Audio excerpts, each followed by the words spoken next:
2:30ની આજુબાજુ. અને અત્યાર સુધીમાં કેટલી બોડી અંદાજિત બહાર કાઢવામાં આવી છે, કેટલા લોકોને?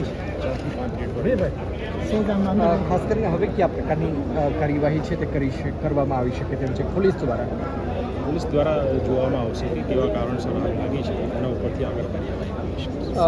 સામાન્ય રીતે શોર્ટ સર્કિટના કારણે ઘટિત થઈ હોય તો કાયદામાં કયા પ્રકારની જોગવાઈ છે? ખાસ કરીને સીસીટીવી ફૂટેજ આપણે કોઈ લીધા હોય કુલ કેટલા લોકો? અત્યારે તો બચાવ કામગીરી ચાલુ છે, પછી જે પ્રમાણે સીસીટીવી ફૂટેજ કે બીજા અન્ય વિડીયો આવશે માલિકો વિરુદ્ધ પણ સર ગુનો દાખલ કરવામાં આવી શકે તેમ છે? જોઈશું એમાં કેવા પ્રકારનો બનાવ છે.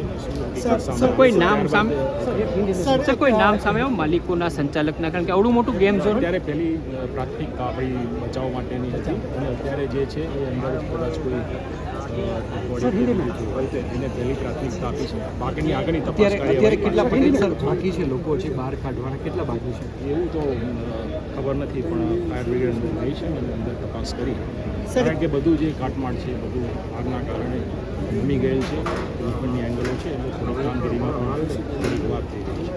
સર એક હિન્દીમાં થોડુંક જે પ્રકારે એસીપી પટેલ હતા તેમનું નિવેદન સામે આવ્યું છે કે પહેલી પ્રાથમિકતા એ છે કે જો કોઈ અંદર બચેલું હોય તો તેમને બહાર કાઢવાની પ્રાથમિકતા છે એ અત્યારે કરવામાં આવી રહી છે.